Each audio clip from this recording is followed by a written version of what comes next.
Cuán firme cimiento se ha dado a la fe. Le presentamos A través de la Biblia, un análisis de la Biblia libro por libro que nos ayudará a crecer espiritualmente.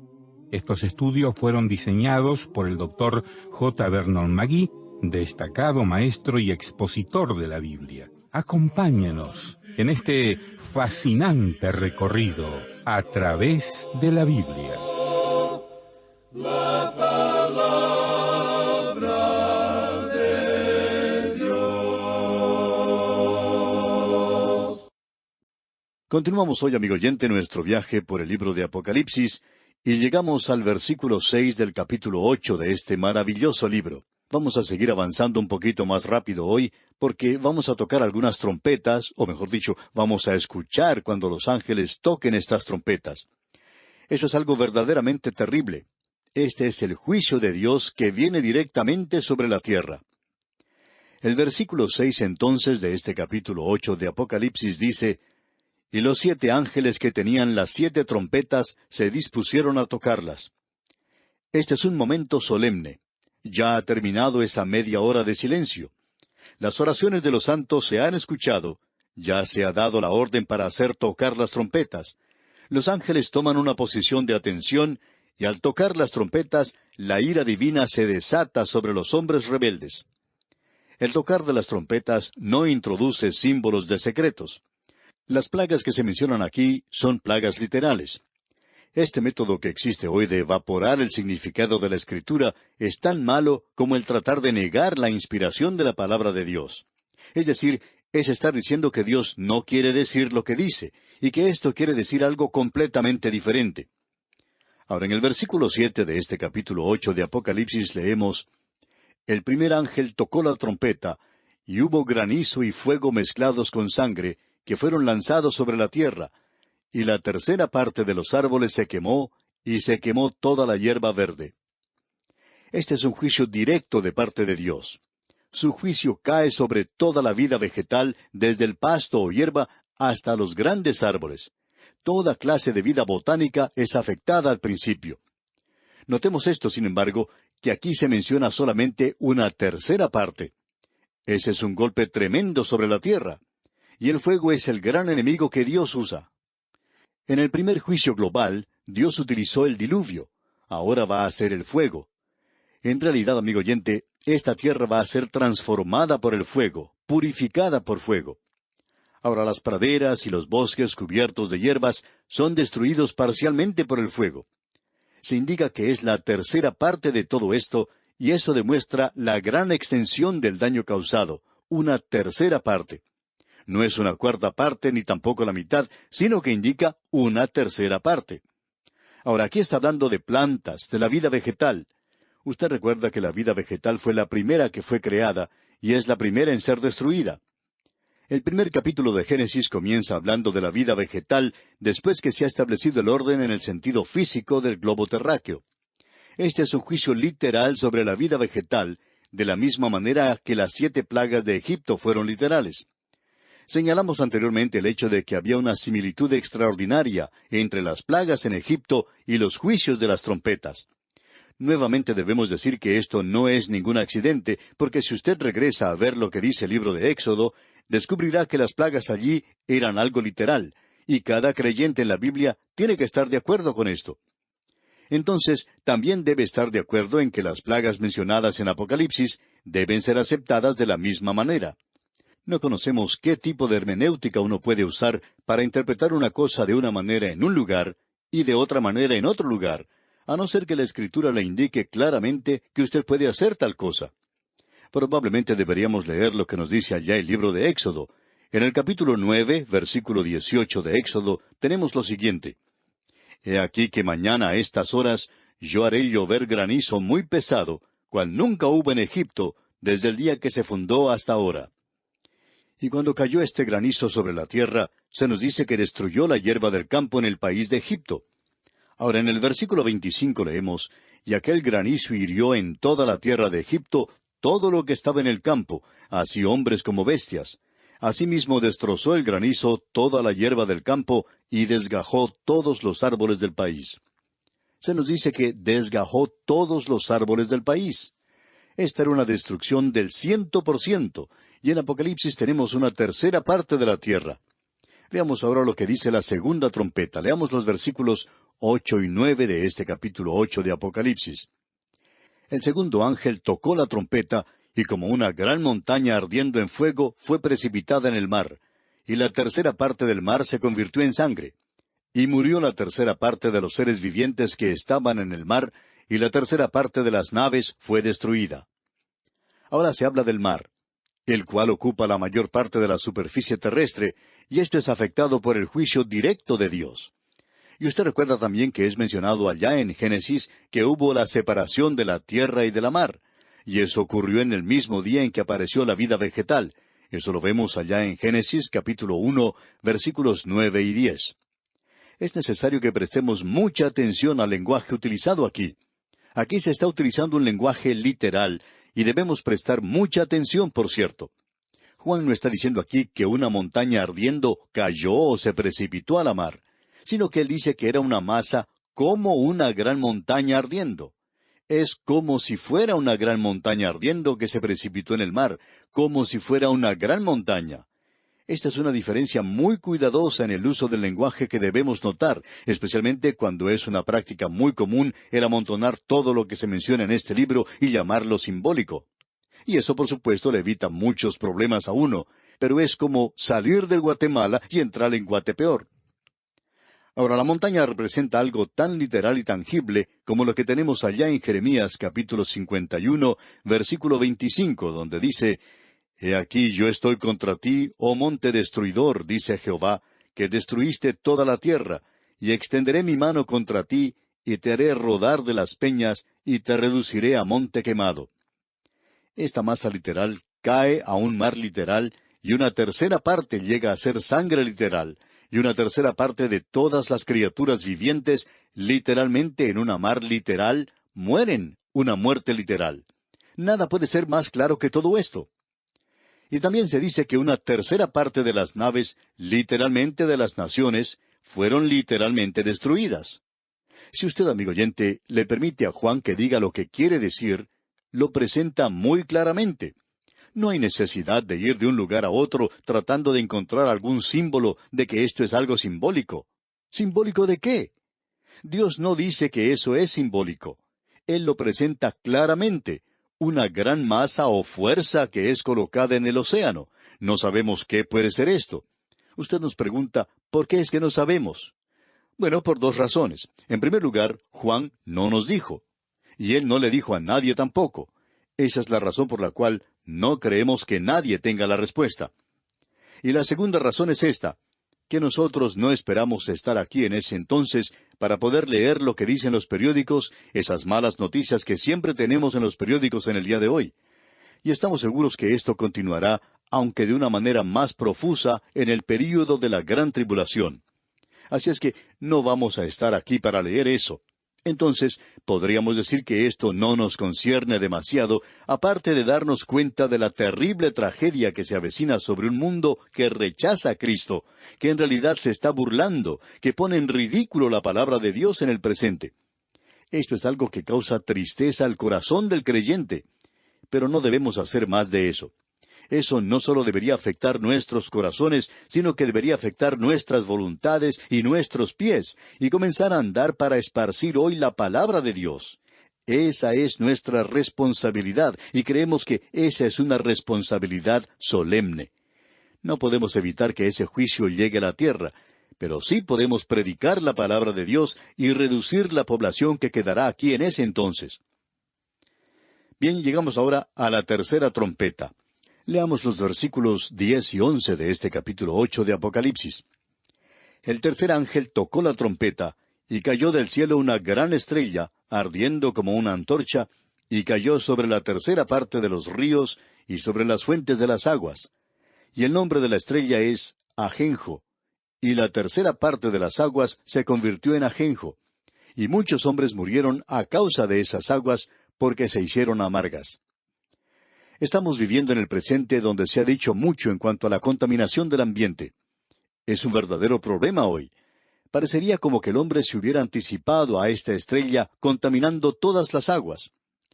Opinamos personalmente que el hombre se va a ver obligado en el presente a limpiar las aguas del mundo si quiere continuar existiendo aquí. Se considera, amigo oyente, que el instinto de conservación es la primera ley de la naturaleza. Y el hombre quiere continuar en esta pequeña tierra, así es que va a hacer algo en cuanto a esto. Pero aquí, en la gran tribulación, el agua fresca, el agua de las vertientes, el agua que el hombre utiliza para beber, es contaminada. Es decir, una tercera parte de esa agua. En algunos lugares del mundo, la gente sabe lo que es el vivir con muy poca agua para beber y para uso doméstico. Algunos países de vez en cuando sufren grandes sequías y es muy difícil obtener agua para beber. Eso es algo verdaderamente esencial tanto para el hombre como para los animales. Estamos seguros que en una ocasión u otra usted habrá visto en revistas y periódicos fotografías de personas con ollas y otros utensilios de cocina yendo a algún lugar para buscar agua y llevarla a sus hogares. Esto puede ser causado por una intensa sequía, por las aguas contaminadas de algún río o por otras causas que hacen imposible lograr agua para beber y para otros usos domésticos. Estas experiencias deberían enseñarle al hombre cuánto depende del agua fresca de los ríos. Y aquí tenemos un juicio sobre esto. Usted recuerda que Israel tuvo una experiencia cuando cruzaron el Mar Rojo. Ellos llegaron a un lugar llamado Mara, y las aguas eran amargas en ese lugar. Y a Moisés se le indicó que tomara un árbol y lo arrojara en las aguas para que se hicieran dulces.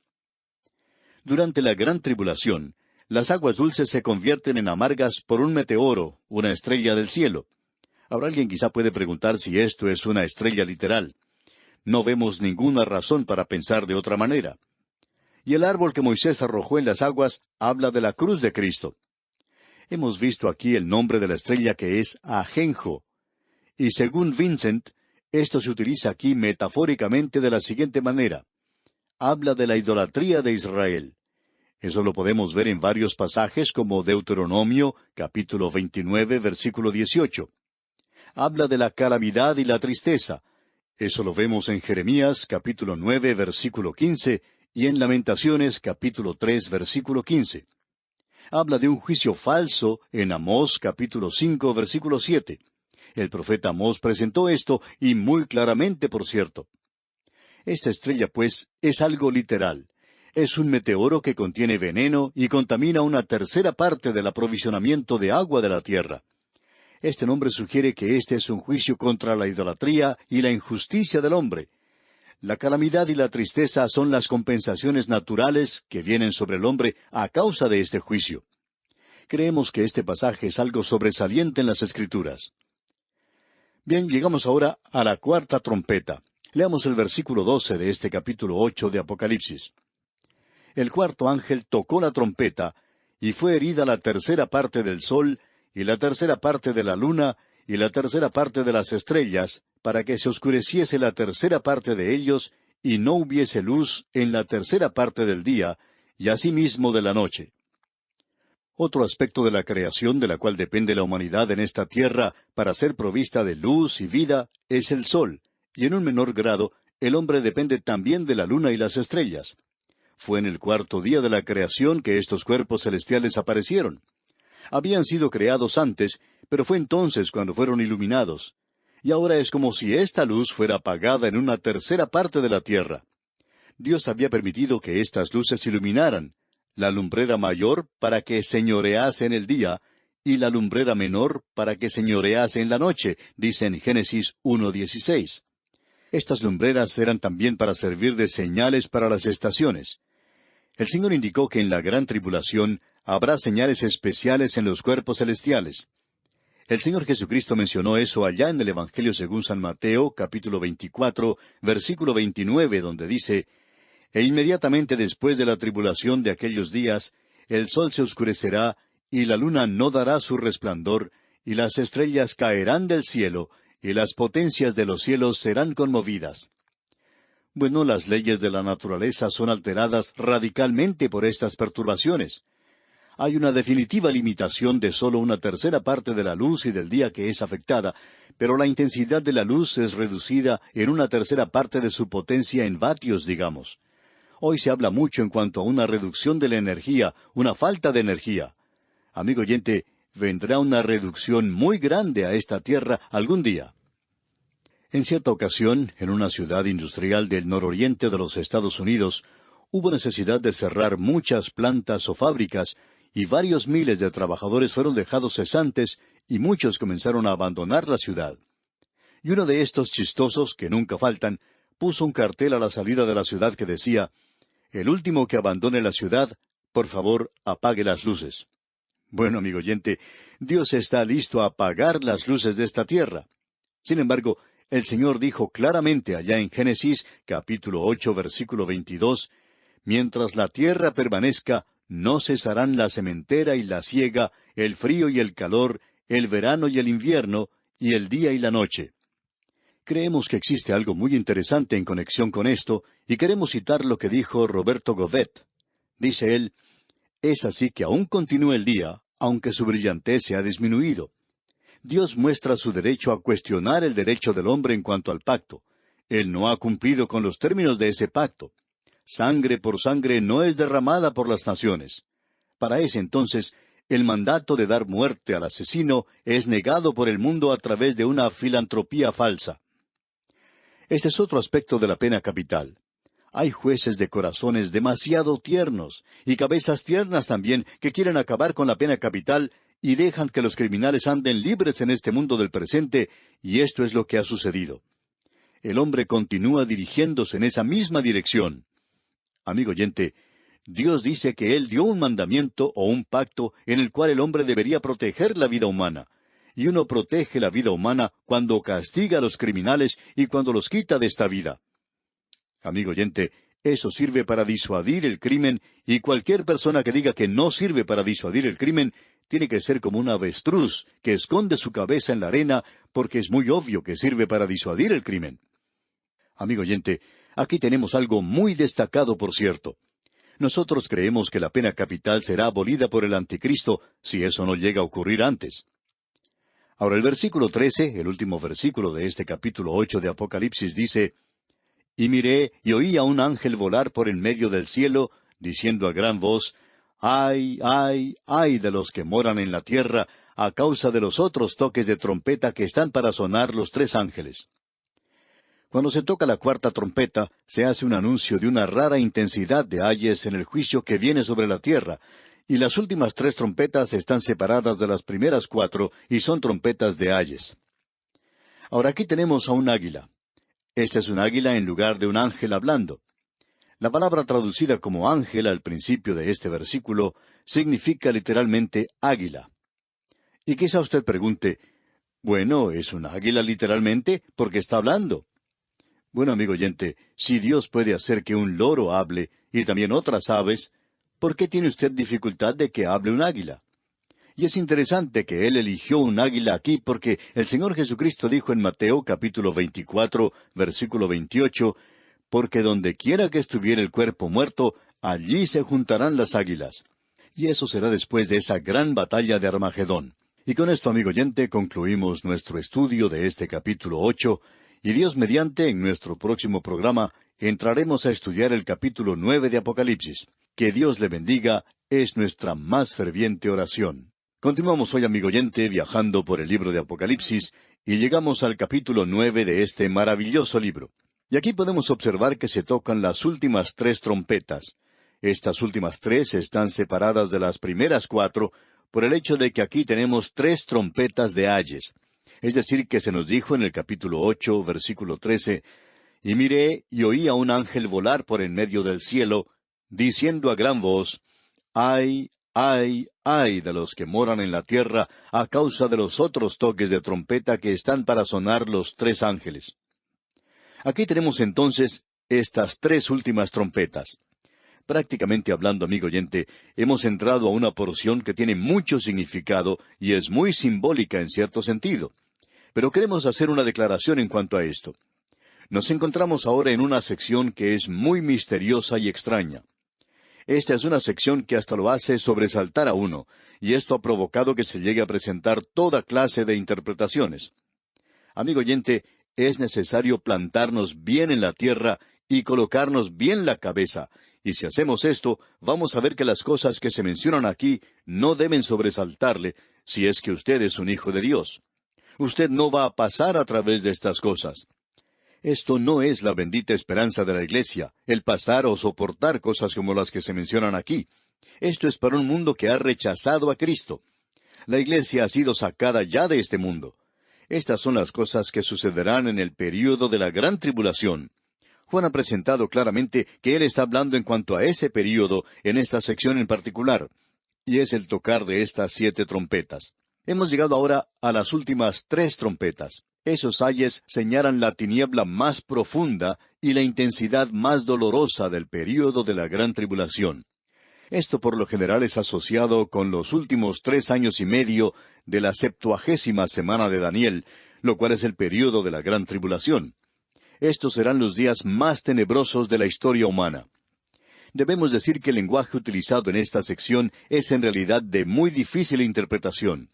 Y eso no excluye nuestra norma de seguir una línea literal, aun cuando las figuras que se han adoptado son vívidas y extrañas. Si fuera necesario tener otra interpretación, Juan nos daría la clave. Así que con esto en mente, sabiendo que esto cuadra bien aquí, y también conociendo que tenemos que tener cuidado con nuestra interpretación, comencemos a leer el capítulo 9 de Apocalipsis, versículo 1, que dice: El quinto ángel tocó la trompeta, y vio una estrella que cayó del cielo a la tierra, y se le dio la llave del pozo del abismo. En primer lugar debemos observar a esta estrella. Ya hemos visto 2 estrellas, y dijimos que eran estrellas pequeñas, meteoros que caen sobre la tierra. Usted probablemente habrá escuchado la historia de un joven y una joven que se habían comprometido a casarse. Estaban cierta noche de verano, sentados en el patio de su casa, y comenzaron a jugar un juego. Si él podía ver primero una estrella fugaz, entonces podía darle un beso. Pero si ella la veía primero, entonces él no podía besarla. Bueno, el joven se enojó con ella porque comenzó a contar luciérnagas, y por cierto que tenía mucha ventaja allí. Ahora, los meteoros son estrellas fugaces que uno puede ver en una noche de verano. Y aquí tenemos una clase diferente de estrella, porque se le da el nombre de una persona, y actúa inteligentemente. Así es que estamos hablando aquí de una persona muy fuera de lo común. Esta estrella, por tanto, es diferente de la estrella que se mencionó al tocar la 4ª trompeta. Esta estrella actúa con inteligencia. Se le ha dado una llave que utiliza, y no es una estrella inanimada, porque no pensamos que una estrella inanimada llegue a hacer eso. Creemos que esta estrella es Satanás. Hay algunos que la han identificado como el anticristo. Si así fuera, esto apoya el punto de vista de que el anticristo es Satanás encarnado, pero nosotros no aceptamos eso. Nuestra opinión es que el anticristo es exactamente eso. Él es todo lo que Cristo no es. Es motivado por Satanás. Ahora, las razones para interpretar esta estrella como Satanás son las siguientes. Por ejemplo, cuando él es mencionado allá en Isaías capítulo 14, versículo 12, lo que veremos más adelante. Pero, ¿qué fue lo que causó que la principal criatura, la más grande criatura creada por Dios, cayera de tal manera? Bueno, en Isaías capítulo 14, versículo 12 se nos dice: ¿Cómo caíste del cielo, oh lucero, hijo de la mañana? Cortado fuiste por tierra, tú que debilitabas a las naciones. Y luego el Señor Jesucristo mismo dijo en el Evangelio según San Lucas, capítulo 10, versículo 18, Yo veía a Satanás caer del cielo como un rayo. Eso sería como una estrella fugaz. Y el apóstol Pablo en su segunda epístola a los Corintios, capítulo 11, versículo 14, dice, Y no es maravilla, porque el mismo Satanás se disfraza como ángel de luz. Creemos que estas escrituras confirman abundantemente la posición de que Satanás es presentado aquí. Juan declarará más adelante que Satanás fue expulsado del cielo y arrojado a la tierra allá en Apocalipsis capítulo 12, versículos 7 al 9. Ahora, si hemos establecido el hecho de que aquí estamos hablando de Satanás arrojado del cielo, ¿qué es lo que él hace? Bueno, él va y toma la llave que aparentemente significa que Dios está permitiéndole que haga esto, porque la llave demuestra autoridad y poder, y eso es lo que él tiene. esto lo recibe él de Dios, de la voluntad tolerante o permisiva de Dios. Ahora, este pozo del abismo significa un pozo profundo que lleva al abismo. Este es el mismo abismo del cual se habla ya en Apocalipsis capítulo 20. El abismo y el Hades pueden ser expresiones sinónimas, pero el abismo y el infierno no son la misma cosa. Ya veremos eso más adelante. Lo importante aquí es notar que el Señor Jesucristo probablemente se refería a esto allá en el capítulo 12 del Evangelio según San Mateo, versículo 40, donde decía, «Porque como estuvo Jonás en el vientre del gran pez 3 días y 3 noches, así estará el Hijo del Hombre en el corazón de la tierra 3 días y 3 noches». Él hablaba allí de su descenso al corazón de la tierra. El cuerpo del Señor Jesús no estaba en realidad sepultado en la tierra. Él fue colocado en una tumba nueva, y por cierto que no estaba en el corazón de la tierra. Más bien lo que tenemos en este lenguaje de Mateo es que Él fue al abismo, y esto es aparentemente el Hades o el Seol. Él fue allí porque este lugar tiene 2 compartimientos. El Señor Jesucristo presentó esto obviamente cuando Él habló del hombre rico y Lázaro, de cómo este hombre rico y el hombre pobre habían muerto, y que el hombre rico no fue al infierno, sino que fue a este lugar aquí, y el hombre pobre se encontraba en el seno de Abraham, o en el paraíso, como el Señor lo llamó. El Señor bajó allí en su muerte para anunciar a los salvos su victoria, y que Él les iba a llevar a la presencia de Dios. Eso es lo que creemos que el apóstol Pablo quiso decir cuando él expresa en su carta a los Efesios, capítulo 4, versículo 8, que llevó cautiva la cautividad. Él fue al abismo para anunciar que ya se había logrado eso por su redención. Pero queremos agregar lo siguiente. Creemos que nos corresponde no ser dogmáticos donde la Escritura no dice nada. Pero aquí tenemos un pensamiento de que hay un pozo que lleva desde la superficie de la tierra al corazón de la tierra. Sabemos que cuando decimos algo así, parecería que somos supersticiosos, y no decimos que aún aceptamos esto. Pero permítanos expresarlo de la siguiente manera. Lo aceptamos, pero no somos dogmáticos en cuanto a esto. Si alguien tiene alguna información que nosotros no tenemos, y nos pueden mostrar y probar de que esto quiere decir algo diferente, pues nos alegraría mucho aceptarlo. Pero el Señor ahora tiene la llave, digamos de paso. El apóstol Pedro nos dice que los demonios están allí en prisión. El Señor Jesucristo dijo en el Evangelio según San Lucas, capítulo 8, versículos 30 y 31, y le preguntó Jesús diciendo, ¿Cómo te llamas? Y él dijo, Legión, porque muchos demonios habían entrado en él, y le rogaban que no les mandase ir al abismo. De paso, digamos que este es un lugar muy pequeño. Hay algunos que opinan que el cielo y el infierno son cosas de la mitología, y que el cielo es como una hermosa isla en algún lugar, una tierra de jauja, que está flotando en algún lugar en el espacio. Amigo oyente, eso no es lo que enseña la palabra de Dios. La palabra de Dios enseña que el cielo es un lugar literal, como el lugar en el cual usted vive hoy, y el infierno es más literal que el lugar donde usted vive. Oyentes nos escriben a veces diciéndonos que el lugar donde ellos viven es como si fuera un desierto. Como quiera que sea, aquí estamos hablando de aquello que es literal. Así es entonces que, durante la última parte del período de la gran tribulación, se le da a Satanás la llave, y a él se le da una libertad que nunca antes había tenido, y eso explica el por qué los hombres no pueden morir durante este período. Satanás quiere mantenerlos vivos, él no quiere que su ejército sea diezmado. Y en el versículo 2 de este capítulo 9 de Apocalipsis leemos, «Y abrió el pozo del abismo, y subió humo del pozo como humo de un gran horno, y se oscureció el sol y el aire por el humo del pozo». De ese pozo que lleva al abismo saldrá un humo como de un volcán en erupción que cubrirá toda la tierra. Esta es una contaminación de la peor clase. Y opinamos que la interpretación literal de esto es la que nos satisface más, tanto a nosotros como a muchos otros. Luego en los versículos 3 y 4 leemos, «Y del humo salieron langostas sobre la tierra, y se les dio poder, como tienen poder los escorpiones de la tierra. Y se les mandó que no dañasen a la hierba de la tierra, ni a cosa verde alguna, ni a ningún árbol, sino solamente a los hombres que no tuviesen el sello de Dios en sus frentes». Esto supera toda descripción. Opinamos que Juan aquí presenta los símbolos de un lenguaje simbólico que describe criaturas que son tan terribles que esta es la única manera en que él puede expresarse. Observemos esto. Estas eran langostas, pero de un carácter o un tipo completamente diferente. no son langostas comunes de ninguna manera.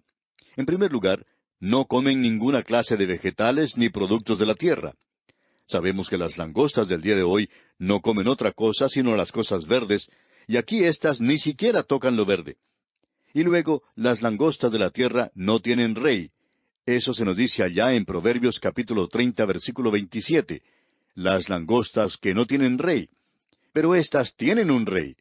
Y en la plaga en Egipto, y de paso digamos que hay una similitud muy grande entre esta plaga con la plaga en Egipto, como hemos notado anteriormente. En la plaga de Egipto, el escritor inspirado dijo que antes de estas langostas no había nada que fuera semejante a ellas, ni tampoco las habría después. Así es que esta es una clase de langostas diferentes, diferente también a la de la plaga de Egipto.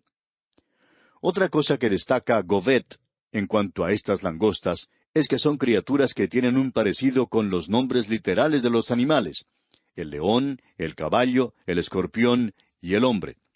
Ahora observemos todo esto. Esta es una plaga de langostas que es tan literal como la plaga de langostas en Egipto. Usted recordará que cuando estudiamos el libro de Joel, él profetizó en cuanto a que vendría una plaga de langostas. Si usted no se acuerda de eso, puede ver lo que dice allá el capítulo 1 de Joel. Confiamos que usted esté comenzando a darse cuenta de que es necesario tener un conocimiento previo del Antiguo Testamento para poder comprender el Apocalipsis.